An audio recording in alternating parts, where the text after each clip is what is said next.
Now let me say this, and say a couple things, I'll let you go. It is going to get worse before it gets better. We're getting ready to go through a season of real hostility in this country. Between now and November in this election, they're going to be scapegoating and coming after everything, because the only way they can, in their words, take the country back is they have to scapegoat and target everybody unlike what they call American. Not that is American, but what they call American. Because when you have people that have been raised on a false premise, when you have people that have been convinced in white male supremacy, because remember now, women couldn't vote either, and all of a sudden they wake up one day and you have a black man born of a white woman and a Kenyan as the president. That is mind-boggling, because it's against all of the misperceptions they were taught. So you're going to see a lot of ugliness. Look right now. Only 4 times in modern history have we seen people held in contempt of Congress, and they're getting ready to vote Wednesday to hold the Attorney General of the United States in contempt of Congress, when he's given over 8,000 pages of documents, agreed to give the rest, but they got to criminalize or give the perception that there's some criminalizing there. Why? All politics. They don't want to talk to the Attorney General that started Fast and Furious. They don't want to talk to the people in the program. We're going to dump it all on this guy. Mistakes were made. He said, let me give you all of that. No, I'll tell you what, we'll hold you in contempt. That's just the beginning. And it's going to get worse on all of us that have been scapegoated, unless we intensify and fight back and push back harder and send the message that the harder you push, the harder we're going to push back. I remember last month, panic through a lot of places. Romney raised more money than the president. And what did it do? It made others say, wait a minute, we better come on in and raise more money. The headline ought to be, we raising more money for CAIR than we ever raised, because then they'll say, wait a minute, these people are ready to come back. They're not rabbits running no more. We have got to show we're serious, because they're serious. And they're serious because they feel they have no opposition. We have come too far in this country to allow it all to be reversed now. This country was founded on freedom of religion. Some will say, well, they didn't really mean everybody's religion. I don't know what they meant, but I know what they wrote. And I'm going to make them abide by what they wrote. If they were playing, they shouldn't have wrote it down. But that's what the U.S. Constitution says, and we've got to have the ability to make them live up to the creed they promised. Why? Because we defended this country. Nobody asked nobody what religion they was when they went to foreign shores and saved this country. Nobody said Muslims couldn't die. Muslims died in the armed services. Muslims sit here tonight that have put their life on the line for this country. The insult to act like we hate America when we've helped to make America what it is. Well, Reverend, 9/11 changed that. Nobody sent an email into 9/11 into the World Trade Building and tell Muslims to get out the building. Everybody died that day. We all died together, and we all got to live together, and we got to live equally together. So our challenge is just like African Americans had groups all the way from the NAACP to National Action Network. You have CAIR. And as strong or weak as it is a reflection of how strong or weak your commitment is. In our Bible it says, where a man's treasure lies, so does his heart. If you don't invest in your faith and in your rights, you really don't mean it. I have two daughters, 24, 25. I tell both of them, if you got a boyfriend, if he buys another girl more than he buys you, that's where his heart is. You don't believe it if you don't invest in it. And if you don't support it. And you define yourself by where you put your time and efforts. And let me tell you this. You don't do it for a cause, you do it for yourself. I fight, and the reason I fight, whether it is controversial or not, is because I believe in what I'm doing. The media doesn't bother me when they criticize me because I'm doing what I believe. I don't need somebody's permission to fight for me. Nor do I need somebody's approval. What kind of nonsense is that? You're going to shoot down innocent kids? You're going to brutalize people? You're going to have institutional racism? And I'm going to fight, and then I'm going to look to see if it's all right with the New York Times. I don't care if they agree with that. I'm going to fight for me.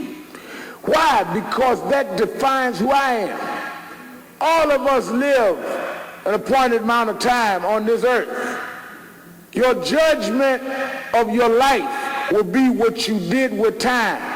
The hardest job of a spiritual leader, whether it be a minister, pastor, rabbi, or imam, is to have to stand and eulogize someone that is irrelevant.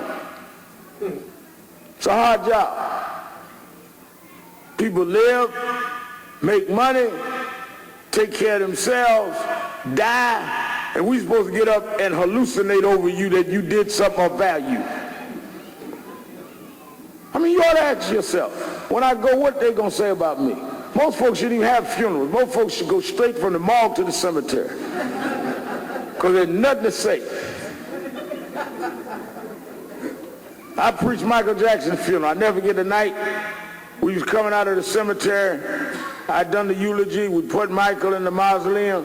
We was coming out, a very well-known artist stopped me, Reverend Bartlett, and said, Reverend Al, I said, yes.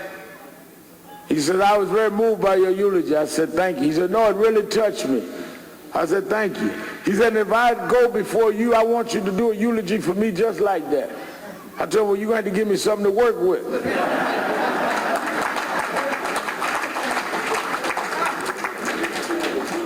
Ask yourself,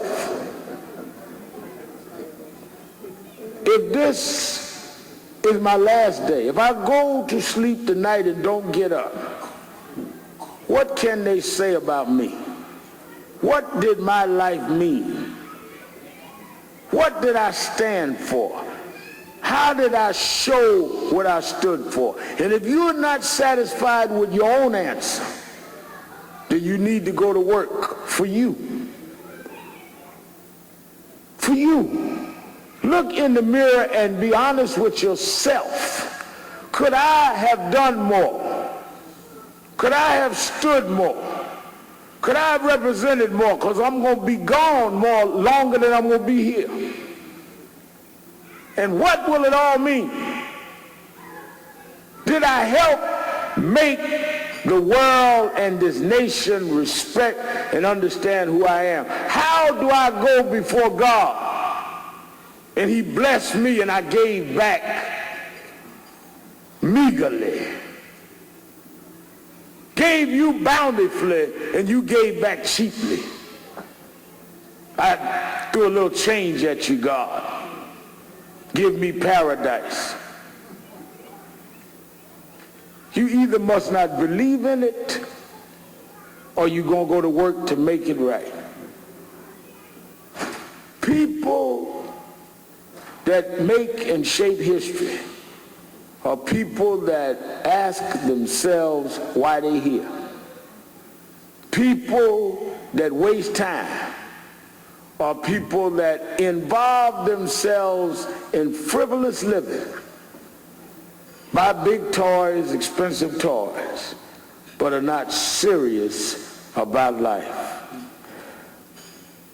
Lastly, if this country is to have meaning, if this country is to be the beacon of light that it proposed to be, if this country is to be the example of democracy, as they talk about Arab Springs and rising of democracies around the world, this country cannot fulfill its promise as long as bigotry and discrimination, including Islamophobia, exist in this nation. What you're fighting for is not for yourself, you're fighting for the fulfillment of this country. And one of the things Imam Siraj and I agree on and have for the last 25 or 30 years is that we've gone from transformational movements to transactional movements. Martin Luther King said he was fighting to save the soul of America. Malcolm, transform a people. We've gone from that type of leadership to people that just transact deals with people. We no longer want to change the country. We just want to do business and get by. And I'm telling you that that may work for 1 or 2 times. But as long as you are robbed of your dignity and rights, it's only a matter of time that it's going to turn back on you and your children, because you refuse to deal with the critical issues of ending it and stopping it and doing what is necessary to do. So my challenge to you is, one, we must not only have a coalition, we must have a fighting coalition. And we must stand together, and we must not stand together in back rooms. We must stand together openly and publicly. When they started these laws, I dealt with it publicly. I put Keith Ellison and others on the show. NYPD, put it on TV. We must openly say we're together. And our businessmen must write checks, and our students must organize, and we must demonstrate, and we must have our lawyers go to court. But they cannot go to court and fight without resources. They cannot fight these lawyers on the other side who have millions to work with, and they have no resources. Because we're fighting for the future of a nation, and we're fighting for the dignity of believers. And the non-believers will put us on some disposable budget. The believers will say, whatever it takes, whatever I've been blessed with, I'm going to return the blessing because I believe in what I'm doing. I get up, and I'll close on this. Every morning I wake up, I have one goal, and that is, by the time my feet hit the floor, wherever I might have rested that night, I want every bigot, every racist, and every evil person to say, damn it, he's up again. Thank you, and God bless you.